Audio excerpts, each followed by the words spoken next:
Hey everybody, how's it going? I'm back and we're bringing you another series of Little Efforts video. Today what I want to do is talk to you about staying committed at the gym. Everybody knows probably 100 people that has signed up for a gym membership and used it for a week and then disappeared.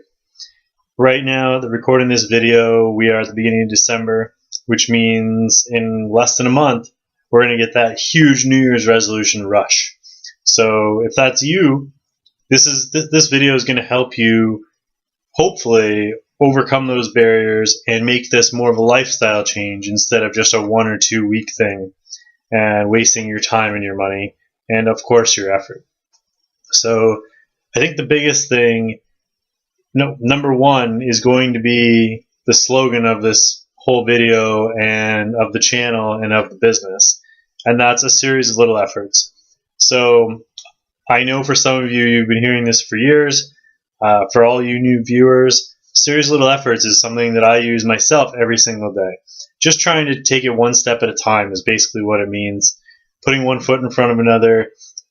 There's no use trying to jump into the deep end if you don't know how to swim.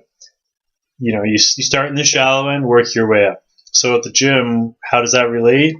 Don't go trying to do 300-pound squats your first day. It's no use being so sore that you can't walk the next day if you can't go back to the gym. If you have to take a week off to recover after your last workout, what's the point? Start slow. This is a lifetime commitment you're trying to make here. Why would you go ruin it in day one? By the time that week recovery is over, you've lost all the benefit you had the first day you went. So slow it down. Make sure that you're able to go back the next day. You may be starting off with 3 times a week, but if you the next day don't feel like you could go back to the gym and do something, then you probably went too hard. Yeah, of course you're going to be sore. That's kind of part of it. As you get more into it, the pain will decrease and it'll just become stiffness and soreness instead of pain. If you're experiencing pain again, you probably went too far. So really slow it down. There's no shame in going really, really light and going for 20 minutes your first day. Even still, if I, for whatever reason, have been forced to take some time off, I'll only go in for half an hour my first time back, and I'll do less than half the weight that I normally do. Because I know I'm going to be really, really sore the next day either way. Day 2, if you felt okay in day 1, go up a little bit. If you're planning on this being a lifetime commitment, then it doesn't make any sense to go too fast out of the gate. I mean, so what? It takes you a month to get to where you want to be in terms of getting going in the gym. That month over the course of a lifetime is a drop in the bucket. So just take it easy. The second big thing, once you're there, is make sure you have a plan. If you go in and you don't have a plan and you're just spinning your wheels, walking around the gym, texting on your phone, you're going to get nothing accomplished. You're going to be bored. No plan means you have an excuse not to go. For me personally, I go every day, and I know, today I did my chest workout, so tomorrow I'm doing my back workout, for example. That means that if I miss my back workout tomorrow, then first of all, I had a day's rest between the two, and there isn't supposed to be for me. But also that means my leg workout the following day has been pushed back a bit. So, I know I have a schedule to keep, and that keeps me going back. And I don't want to regress, so I don't miss days. It's very, very simple for me. So go in with a plan. If you don't know what you're doing in the gym, then maybe it's time to ask for help. Whether it be asking me or hiring a personal trainer or doing your own research online if you think you can handle that, then do whatever you have to do, but make sure you have a plan. All right, so number 3 is making sure you're doing exercise properly. So this kind of is the same in terms of having a plan, but if you're going to the gym and you do these exercises wrong, you're not going to get the results you want. I'm going to use probably the biggest example that I use on a regular basis when I'm talking to clients, and that's going to go back to the bench press. I know for guys especially, it's their favorite exercise, but any chest exercise is the exact same thing. So the most common thing when people are doing chest exercises is using their shoulders. If you watch yesterday's video, the postural video, I showed a quick example of that, where the person's shoulders are coming forward. All the weight is being put on the shoulder instead of the chest, and then you're working the shoulder instead of the chest. So, I mean, obviously at that point, you're not achieving what you want to accomplish. Some people would argue that, well, at least I'm working something, at least I'm getting something out of it. No, that's wrong. First of all, it's going to ruin your posture, which if you watch the last video, which again, I'm going to link at the end, but if you watch the last video, that will show you why that's a bad thing.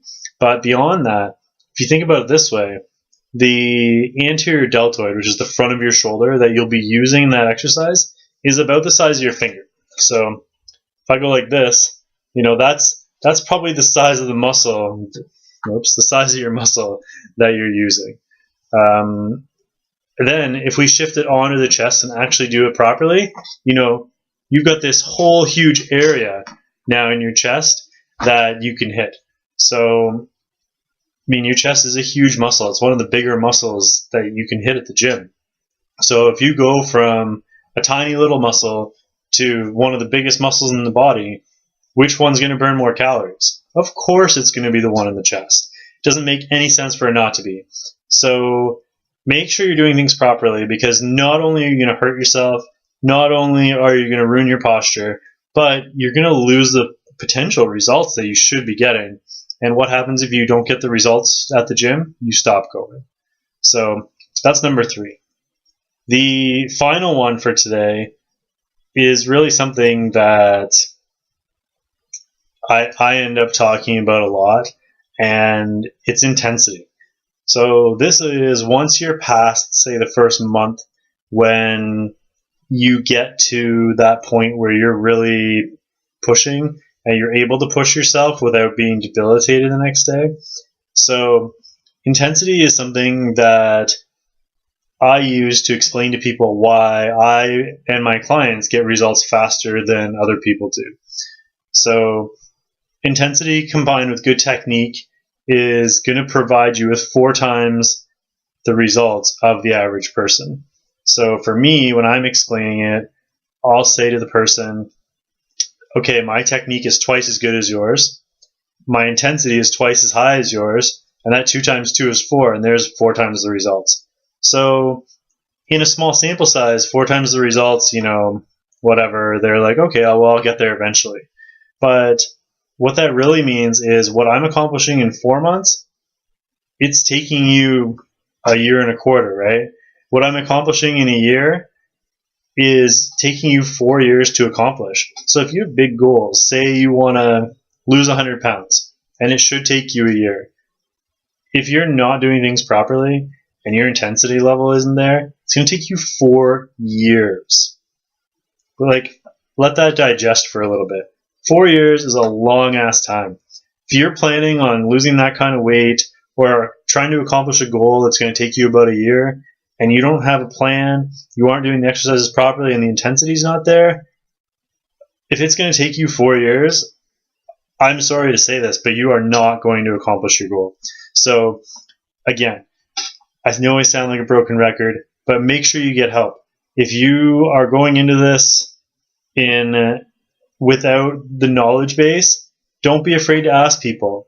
Even if it's something as small as leaving a comment on this video, just to ask me, what you should do in a certain situation, I will get back to you. It doesn't matter if you live in the area. I'm going to try and help out as many people as I can. That's the whole goal of this channel. So those 4 things are the main things that you'll be able to use to get through that first month at the gym if you are just starting.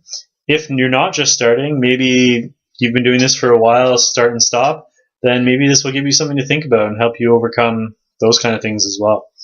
So that's the end of this video. If you haven't seen the earlier video today, I posted a great compilation video of some people doing some pretty amazing things, so check that out.